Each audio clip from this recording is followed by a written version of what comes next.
the best single thing you can do as a parent to prepare for this high cost of college is to save.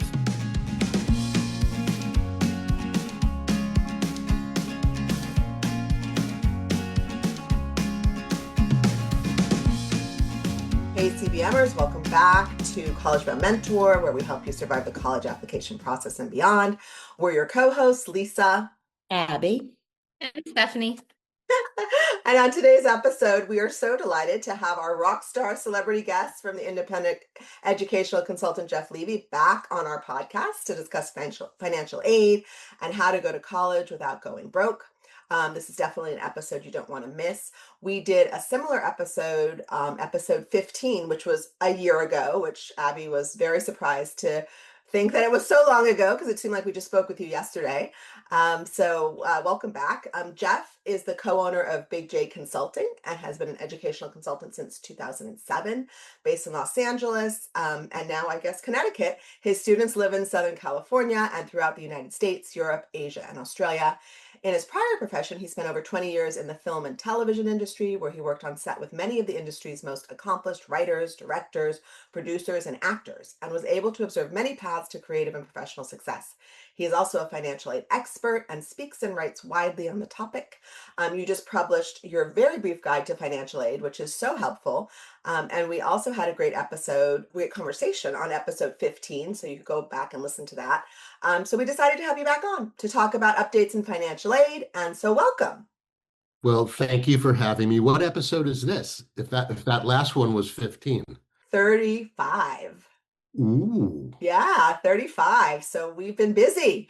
We've had some really amazing guests, and so we're just thrilled that people are willing to talk to us about such interesting topics. So last time we covered like the two types of financial aid, the FAFSA and the CSS Profile. And I think it just as a starting point, could just kind of walk us through some of the changes this year.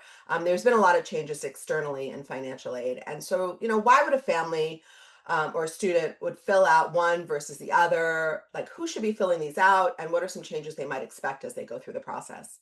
If a family is applying for financial aid, and actually technically it's not the family, it's the student who's applying for financial aid. These forms belong to the student.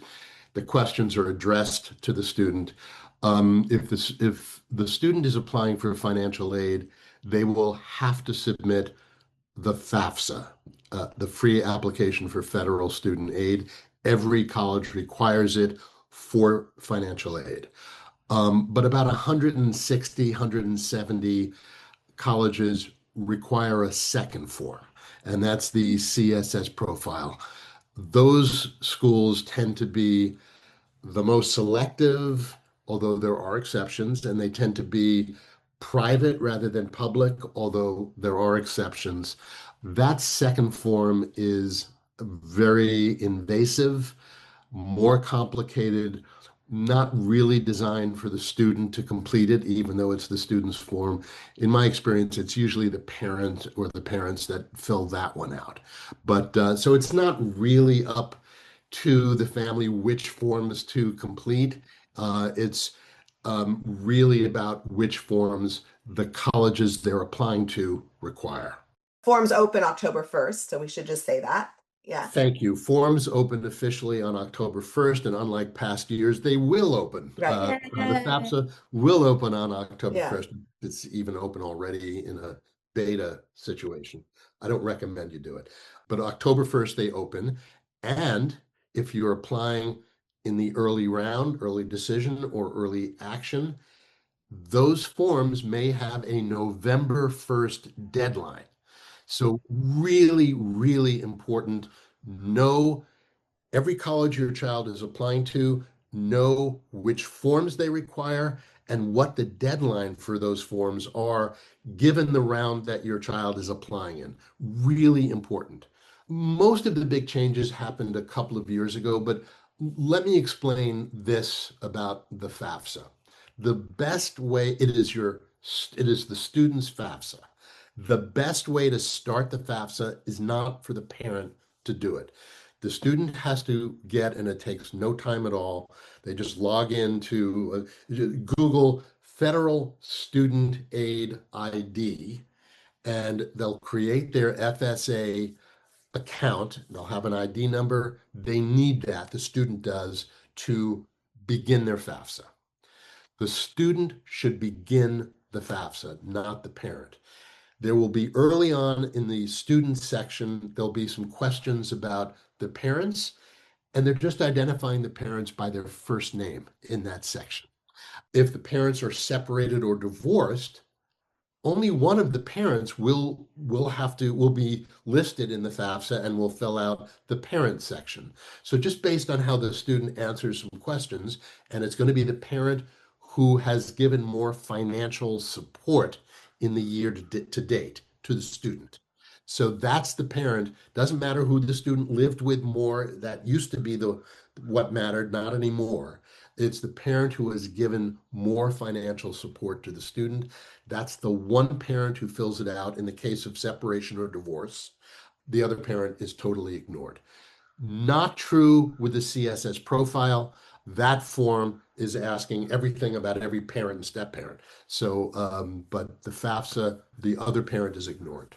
So if both parents are roughly giving the same amount, I mean, no one's going to, if there are red flags, then yes, you will be asked to prove it. But if there are no red flags and the parents, and this happens a lot, are giving roughly the same amount to the kid, make sure the parent who the student indicates on the FAFSA is giving more is the one with lower income and lower assets. You'll get more in financial aid. Right. And that's another thing. It used to be the non-custodial parent, but as you said, that's no longer the case. But for schools that only look at the FAFSA, when a family is divorced or separated, that can actually help quite a bit with financial aid. And that's why you'll see a difference between schools with the CSS profile versus schools with FAFSA only. So that's another way that we've seen a big difference in financial aid awards. So Right. good to note. Another difference between the two forms, the FAFSA doesn't look at home equity as an asset. The CSS profile for most of the schools, not all of them, Harvard and Princeton don't look at home equity either, but that can be a real advantage in FAFSA only schools because home equity is ignored by Yeah. the. Yeah, it's so interesting how like all of the different formulas make a very different expectation of what a student aid index can be. So I've heard some talk or some chatter around a lot of people say, oh, well, colleges have these huge endowments that they're just waiting to give to the right student. What would you say, or how would you respond when somebody says something like that? I wouldn't complicate your search for affordable colleges by looking into the endowment. It's just not it's not the place to do your investigation. There are colleges are all over the place in terms of their financial aid generosity.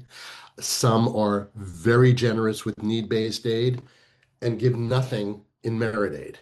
Some are very stingy with need-based aid, but give a lot in merit aid. A few are generous with both, and some are generous with neither. So this is the challenge that faces families is how do we find the set of schools that are going to be most generous for us? And, I assume we'll spend some time today talking about that. Right. And you have that amazing chart that you so generously provide for colleagues and also for families. Can you just talk a little bit about that and how someone could find that? We'll have a link also on our website for that. But can you talk about that? Yeah, my partner Jenny and I began publishing these charts about 9 years ago, mostly because we don't know how to do our work properly as educational consultants without that aggregated data in front of us. So if we're working with a family, for example, who has learned that they have no demonstrated financial need, their income may be a little too high, their assets are substantial, but the price tag of college is, let's say, 85, 90, 95,000 per year per child is a significant burden for them. Then that family should be looking for schools that are generous with merit aid, non-need based aid. Conversely, A family might learn that because of their income, and we're not talking about low income families. I mean, a family that earns, well above the national median can still be eligible for a significant amount of need-based aid. That family should be looking for schools that are generous with need-based aid because merit aid is something that, for the most part, is reserved for full pay families. We develop these charts in order, and we've got like 480 different universities and colleges in this chart. And we've got 7 different charts, but the one we're talking about is financial aid for domestic applicants. You can easily sort for the schools that are meeting 100% of need, 95% of need, 90% of need, if you're a family with demonstrated need. And on the other hand, if you're a family that's higher income that won't qualify for need-based aid, you can use this chart to find the schools that are generous with merit aid, meaning the average award is significant, 15, 20, 25,000 a year, and merit aid awards are renewable 4-year awards. So that's a lot of money. And the chart also has a column, and this is just as important as average size of the merit aid award, the percentage of undergraduates receiving merit at that school. So Duke has an average merit aid award of like 60,000 per year, but 10 undergraduates get Right. it. Right. So They get the it's not, Robertson Fellow, and that's about it, right? And they're yeah, so competitive. Yeah. exactly. Yeah. So we just don't know how to put the right set of schools on our students' list without having this data to refer to. That makes a lot of sense. So one thing that along these lines, one thing that happens to us a lot, I'd be interested to hear if you hear this from families, is families come to us and go, "Oh, my friend's son got a full ride to Harvard." We know Harvard doesn't give merit aid. The Ivies don't give merit aid. Or Syracuse is giving such a big discount, it's almost free. And I think part of the misconception out there is exactly what you said, that you really need to understand how many kids. Well, I think some of it's just people say things like, and then it goes viral or what have you. The kid who got a free ride to Harvard, but a lot of it is not understanding how many kids are getting some of these special scholarships that you have to apply to or that are granted by the most selective universities. So how do you kind of, when you meet new families or families that are totally clueless about the process, how do you ground them in the idea of how they should approach looking for financial aid? What's the first step for them, and how do you set their expectations? Great question, Abby. Thank you for asking it. When I get the phone call or an email from a family inquiring about our services, before we even meet with them for an initial consultation, we send out some links to family parent surveys. And in one of our surveys is a very simple question. Is the cost of college a factor in where your child will enroll? And if they say it, well, I'm not asking them for their tax returns. I'm just asking them a very Right. simple question. And if their answer is yes, it's a factor, in that survey, multiple choice answers open up. Is it one of many factors? Is it a significant factor? Is it an overriding factor? And I think families feel comfortable answering that question. If it's a significant or overriding factor, I let them know at the initial consultation that we have to talk. Without the student, I'm going to need some information from them. And now it may turn out that, and they're never opposed to learning which colleges they will get the most money from. I mean, I haven't ever had a family that Yeah. didn't want that information. And it's not that difficult. Again, I'm not asking for their tax returns. It's not that difficult to find out where you are on that need spectrum. Are we a family that has moderate to substantial financial need, demonstrated need? Or are we a family that has no financial need, but we're going to need that non-need aid, the merit aid to make college affordable.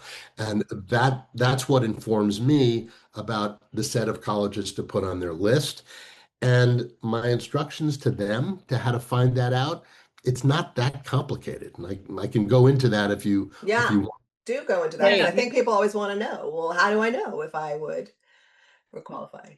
First rule, do it early in the process. Don't wait until after the college list is all finalized and you're beginning to submit the FAFSA and CSS profile. That's too late. We need to know before the college list is put together, what are the colleges that are going to be most generous for you? Are you a family with need or are you a family with no need? The easiest way, I think, to figure that out is running a bunch of net price calculators. So by law, at least right now, it's still This may law, change. Yeah. may change. Every college must have a net price calculator on its website. Some are more accurate than others. Actually, the net price calculator that the College Board has, that I think over 200 colleges, different institutions use, is fairly accurate.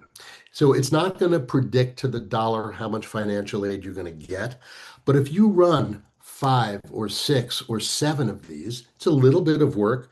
But for one of the most expensive purchases you're ever going to make in your lifetime, a few hours is probably worth it. If you run 5 or 6 or 7 of these, save the results page because it may come in handy in an appeal later on. You will begin to see, are we a family that's expected to pay 25,000 a year toward our child's college education? Or are we a family that's expected to pay 125,000 a year toward our child's college education? There will be some outliers that don't make sense. The more of these you run using the same numbers for each, the more you'll begin to understand exactly where you are on that needs spectrum. So this was a long time ago, but when my oldest was applying to college, I spoke with the financial aid person at her school, and she said that the net price well, at the time there wasn't a net price calculator, but the financial aid offices look at your ability as a family to absorb debt. So even though you may not have all of the money saved, but the ability to be able to repay it. Is there any truth to that? Well, I don't know if I can answer that question directly. The financial aid formulas, what's baked into them is your ability to pay from current earnings, so that's income, your ability to pay from past income, that's savings, and your ability to pay from future income, and that's debt. So that's all sort of included in the calculation of what you're expected to pay. Families are like blown away by how high that number is, the number that is what they're kind of expected to pay each year. How can we afford that from our income annually? Well, you can't. That's not what that number represents. It represents past, current, and future earnings. So I'm not sure if that answers your question, but a similar question that I get asked a lot is, will my credit card debt be credit us in how much financial aid we get? And the answer, of course, is absolutely not. They don't care how much credit card debt you have. I mean, that would be unfair to those who Yeah, have. right. Just rack up a big bill and then I won't have to pay more for college, right? Yeah. Exactly. So that does not factor in. Yeah.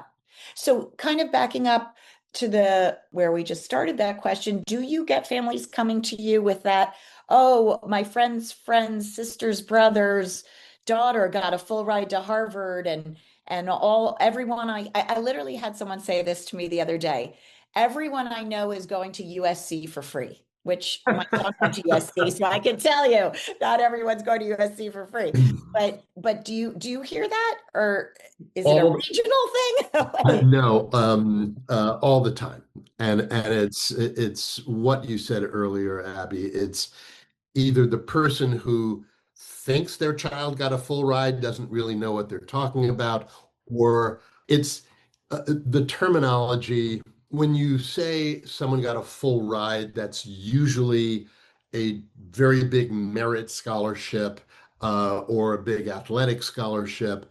They're very rare.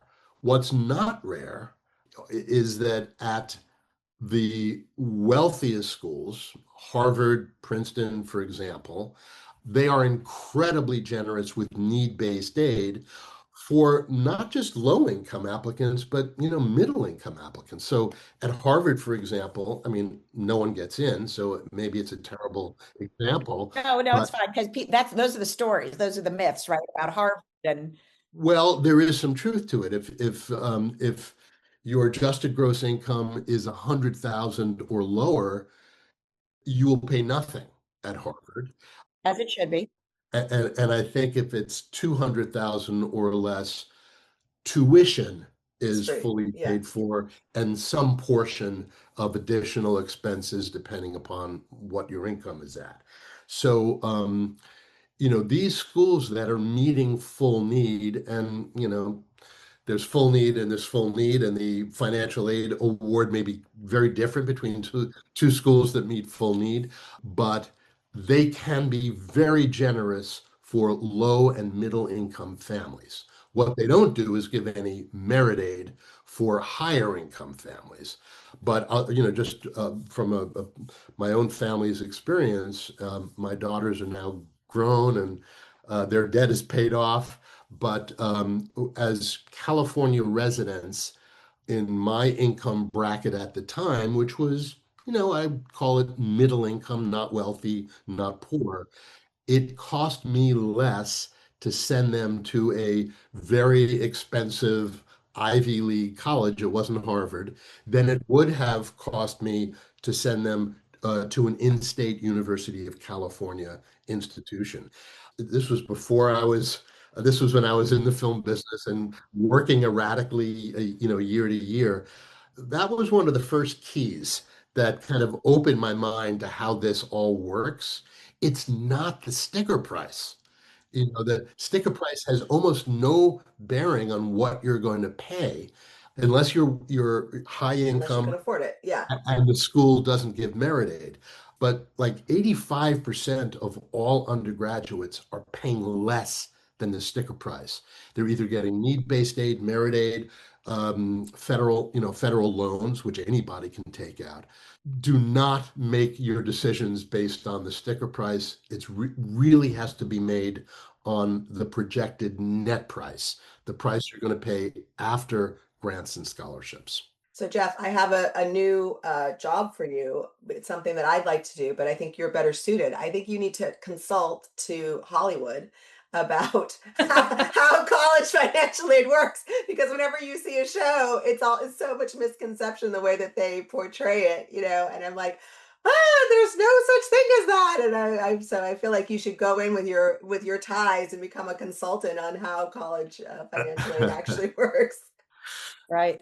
I did a little bit of presenting in front of some of the Hollywood unions, the grips and the gaffers. Yeah. Oh, nice. I did early on have I just mean the writers, so that on what they portray on TV is actually yeah, accurate. exactly, Yeah. Oh my exactly. goodness. Like the guy who rides around in the cop car, the former cop who rides around the cop car and gives the consulting advice about what's real. You need to do that. Yeah, you need to do that for The college. families Like, no, apply this to is not how college. it works. Funny story, my daughter is a television writer, Oh, and she texted me last night saying, Dad, I'm writing a scene and I need some financial aid advice for there you this scene. go. There you that's go. so You've got your good. in. You've got your Oh, that's in. perfect. That's unbelievable. Oh my God. That's funny. Really Very funny. fun. Okay, so do you talk to your families about how to save for college? Is that something they come to you and ask about? And if so, do you have any nuggets of advice that could be helpful for everyone? Yeah, I mean, one of the myths out there is don't save for college because you'll get penalized in the Yes. financial aid formula. There is nothing further from the truth than that. The best single thing you can do as a parent to prepare for this high cost of college is to save. And here's why. The penalty, the way savings is assessed in the financial aid calculations, the penalty is 5 cents on the dollar. If you have saved $100,000, it's going to increase your family's expected contribution by 5,000. So would you rather have 95,000 left in the bank to pay what are going to be, high college costs or nothing?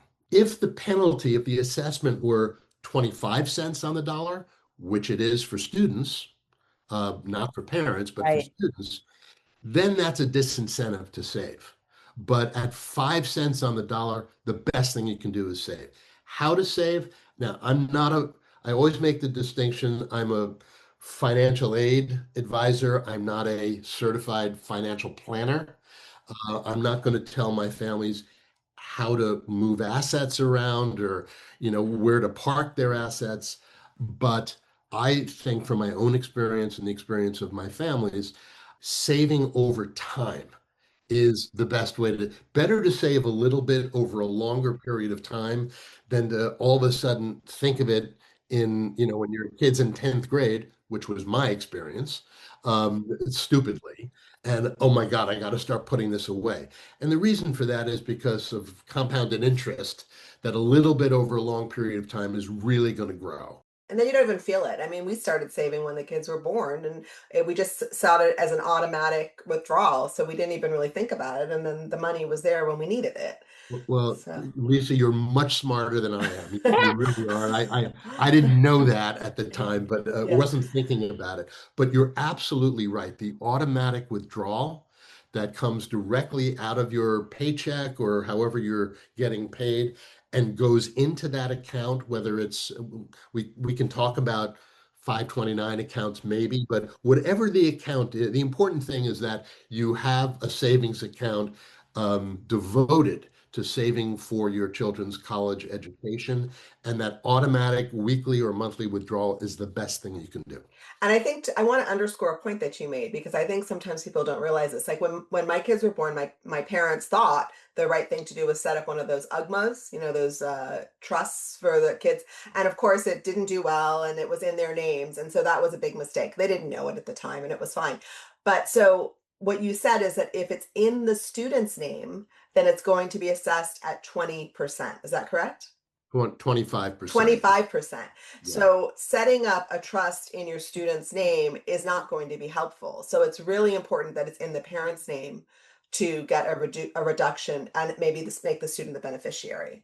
With respect to financial aid, you're 100% correct. We can't give generalized Yeah, of advice, course not. Yes. right? But for financial aid, if you want to maximize Yeah. financial aid, which is what we're Yes. talking about. Yes. Yes. When a parent tells me that there's a large trust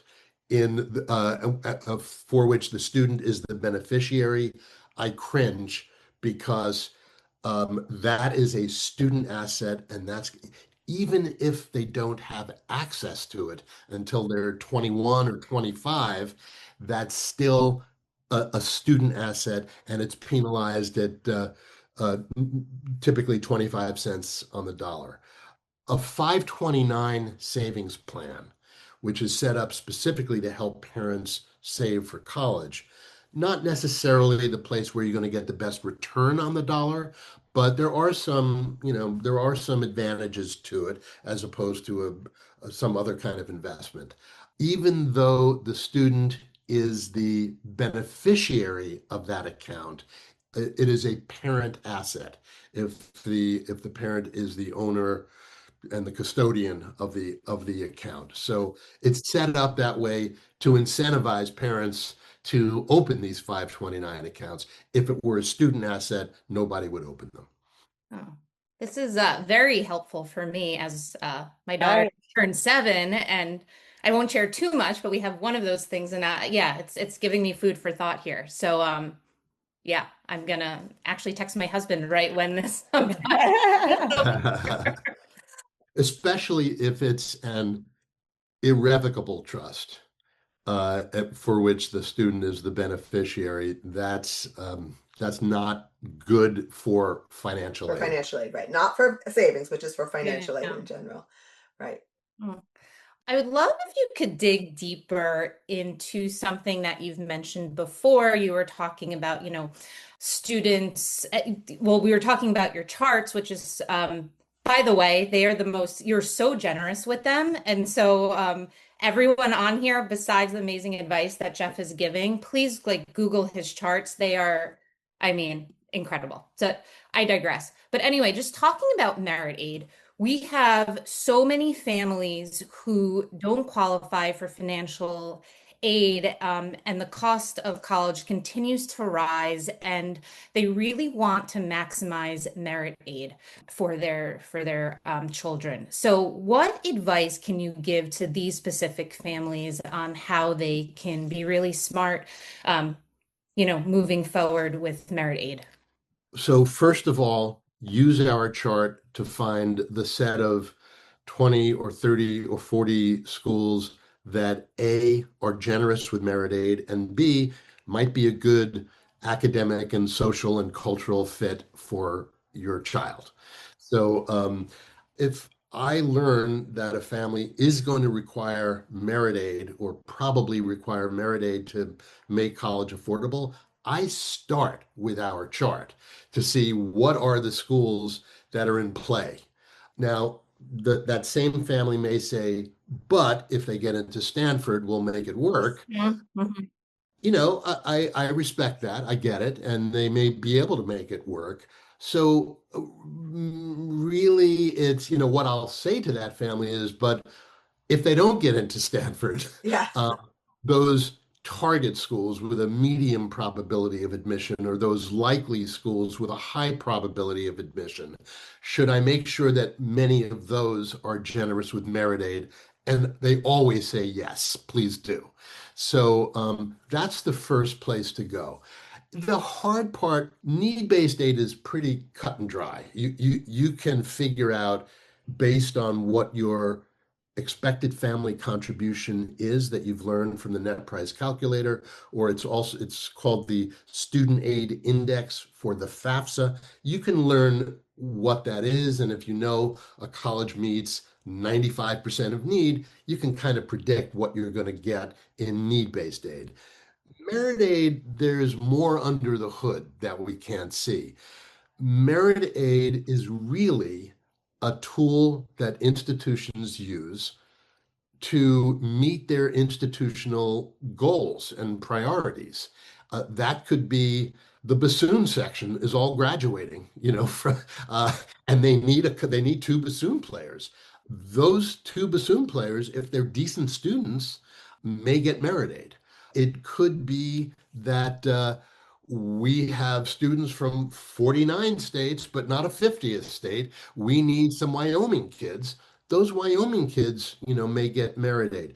Coming from California, we are targeted by a lot of institutions, our students, because A, they know that they can't get into the University of California campuses. And B, even if they got in, they're not that inexpensive. They're now in state over 40 grand.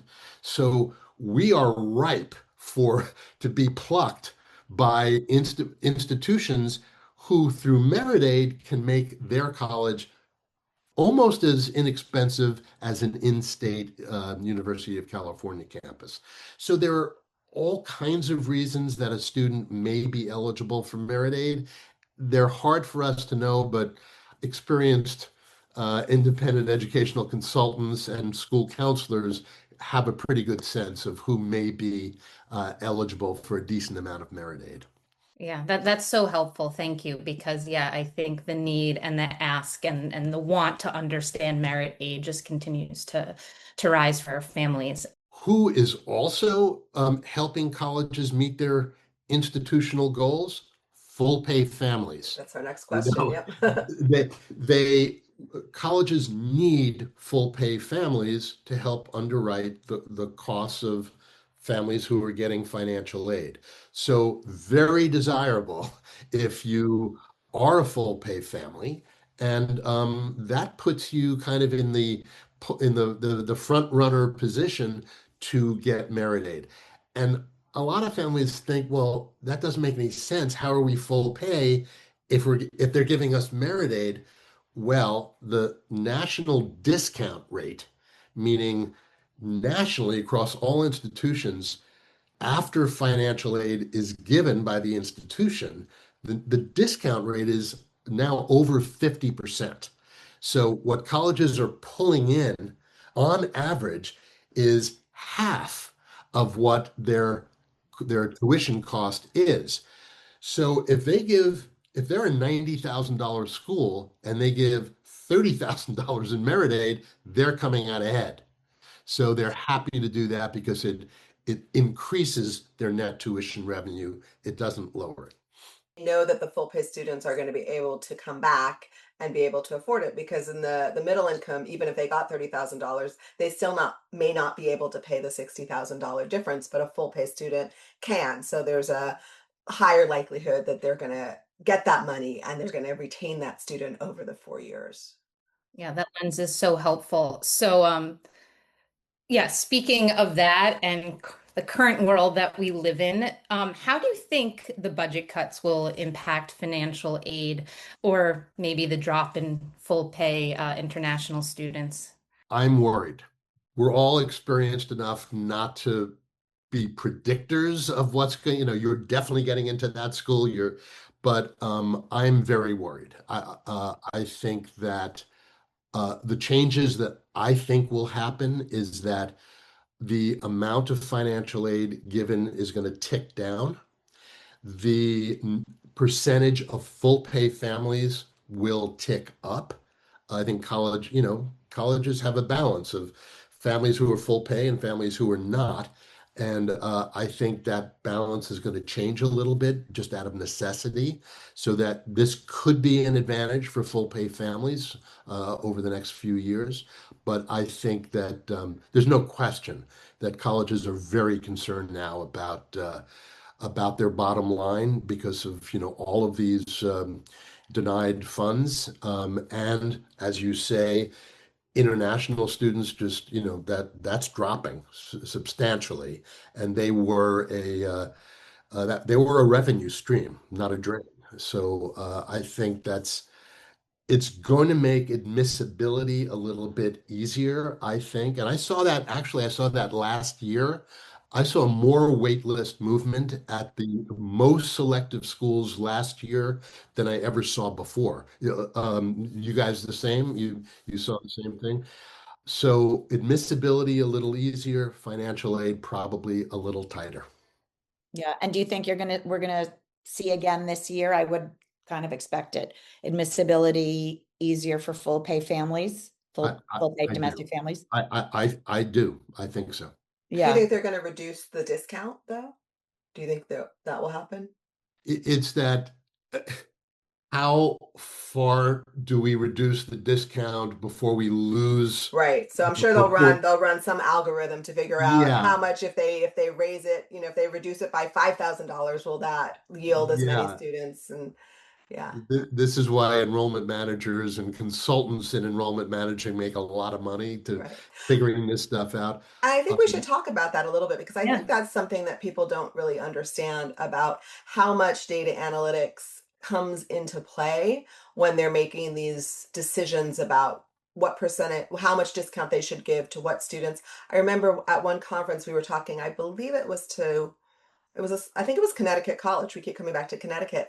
And they were saying that when they were running the numbers they had like these, like a chart, and they had these different like deciles of students. And so they were able to determine that a student who was, say, top 5% of their class with the highest test scores, no matter how much discount they gave them, they were not going to be able to yield that student. So it didn't make sense for them to give them a lot of merit money. Whereas other students in the different little cells, they knew that they would be able to yield those students. So can you just talk a little bit about how that comes into play when they're making these decisions about discounts? Yeah, and just to explain to your audience, when you say yield that student, yield is the admitted students who actually follow Right. through and enroll. And that is the our students care about acceptance rates. Colleges care about yield. They want to be, Harvard's got a yield of what, like 80 something Yeah. percent. Yeah, I mean, we want and I'm not even sure that this is so much of a financial aid question as a broader question, but we want to position our applicants to look good in front of those algorithms. And there are a lot of ways to do that. And one way is to demonstrate interest over time, not just during application season, but in 11th grade. Start going onto the website, visit the college if you can, interact a little bit, not too much, with your admission rep. Those kinds of students who are engaged with the college are more likely, the algorithms say, are more likely to yield. And I think your point, Lisa, is excellent that if you're in a set of high achieving kids who are not likely to enroll at Connecticut College, then they may not be wasting money on you with a lot of merit aid.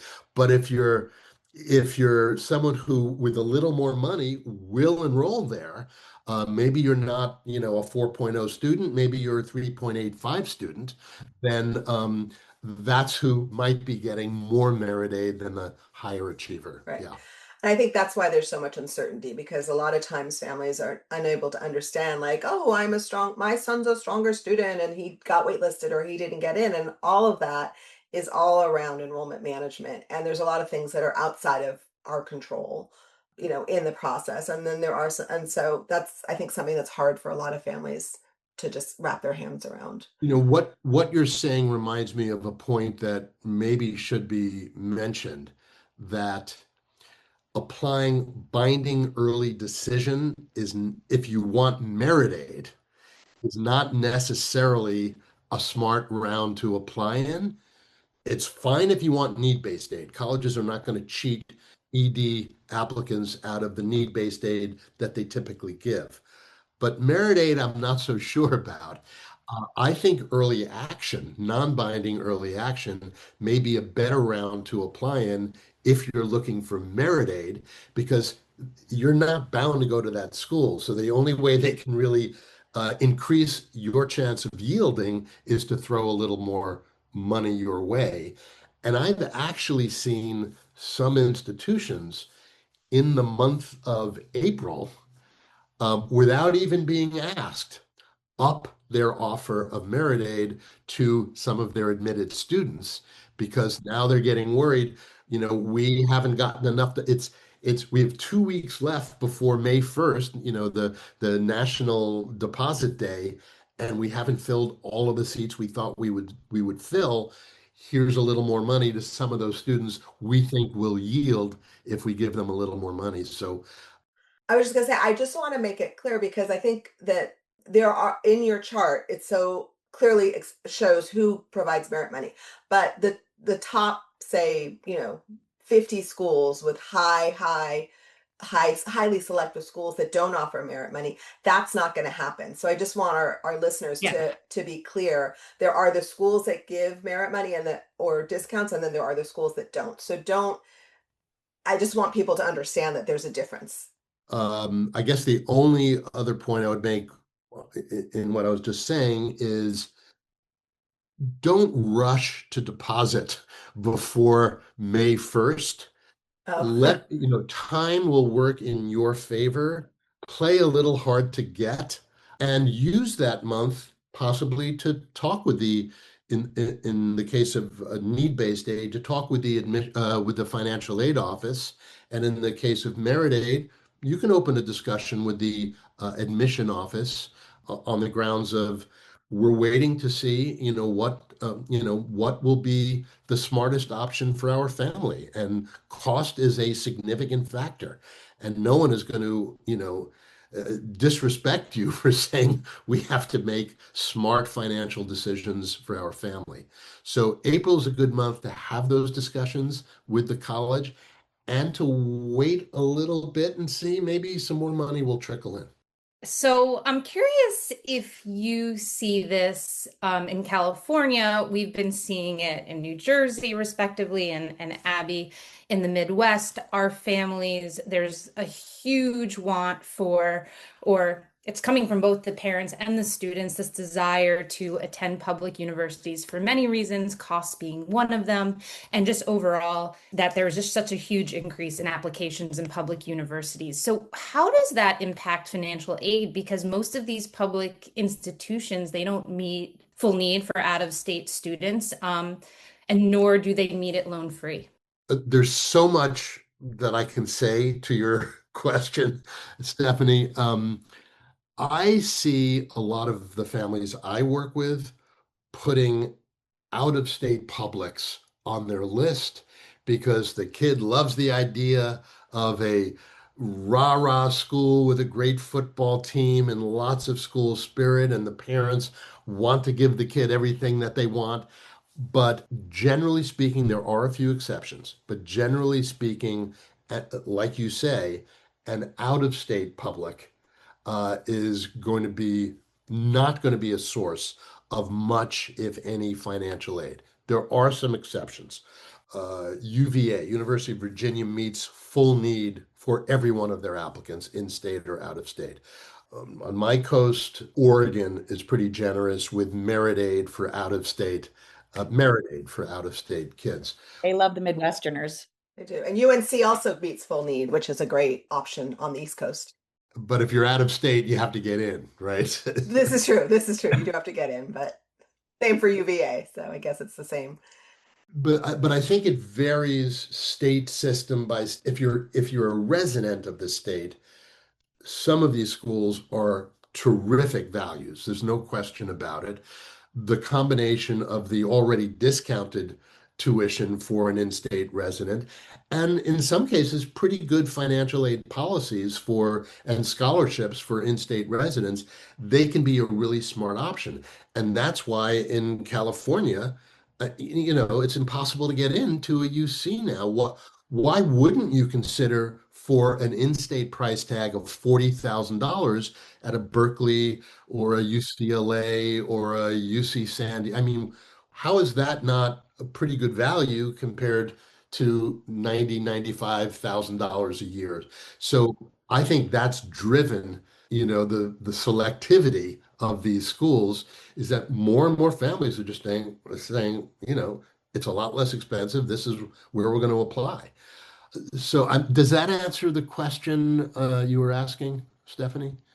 Yeah, I think everyone wants to understand. I think everyone's like-minded in that way, that everyone wants to understand why the increase in public universities. And I think we're all like-minded in that way. And I think people are gonna start to think really differently about their financials when it comes to college as this price tag just continues to shoot up. But depending upon the state you live in, there may be neighboring states, like in the West Coast, there's the Western Undergraduate Exchange, where many schools, public and private, are participating in various ways of getting students Getting from the out of students, state right. to apply. I remember quite a few years ago visiting University of Utah, and they had like an amazingly relaxed standards for becoming a resident of the state and therefore qualifying for in-state tuition. So we can generalize, and I think there's value in generalizing, but do your homework. You may find out-of-state publics that are not much more than the in-state public. And you may find that after 1 year, you can be if you stay Right, you can be a that resident. summer Yeah. after freshman year and work, that sophomore year, you're now considered a resident. It's not the rule, but there are schools that do There are some that. schools. But on the flip side of it, there are some out-of-state schools like Michigan. If you're going out of state, it's pretty much as it going to a private school. So there's, that back and forth. But absolutely, there's definitely a rise in interest in the big publics and a lot of the southern publics as well, at least from this area. There's a big interest in that.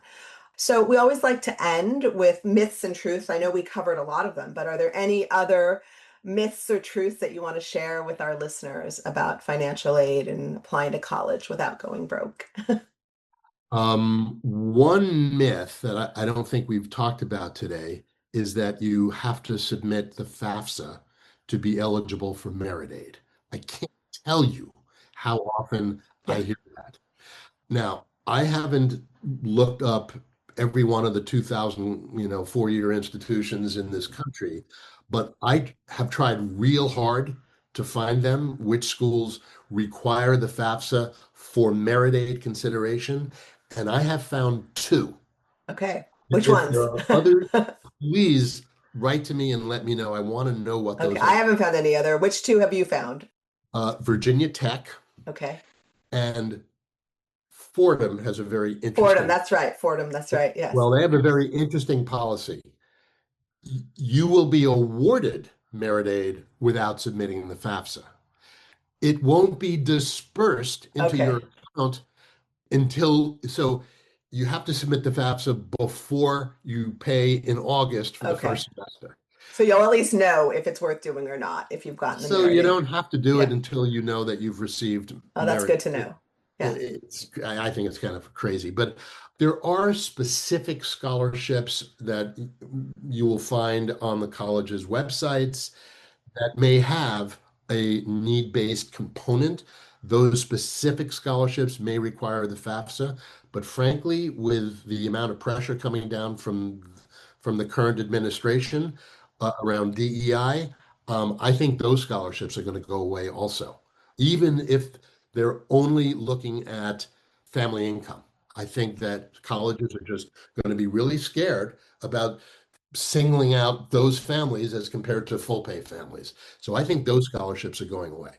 Interesting. Yeah. Yeah. Well, lots of changes. And one other thing I want to say about it, the reason why more colleges don't require the FAFSA to give out merit aid is because they're using merit aid to attract more families Right. to apply and enroll. If you erect barriers to getting Right. They won't want to merit do aid, it. Right. the family won't do it. It's kind of counterintuitive. So that's a myth. Right. Well, as always, this was incredibly insightful. So thank you so much, Jeff, for being on again. You are our first repeat guest, so thank you for that. And thank you, CBMers, for tuning in. We will have your resources available on our website, so you'll be able to access that. To catch more episodes of College Bound Mentor, make sure to follow or subscribe on your favorite podcast platform and tell a fellow parent or student about the podcast. And if you like what you heard, please rate our podcast to boost our rankings so more people can find out about it. To learn more, visit collegeboundmentor.com. Until next time, you got this.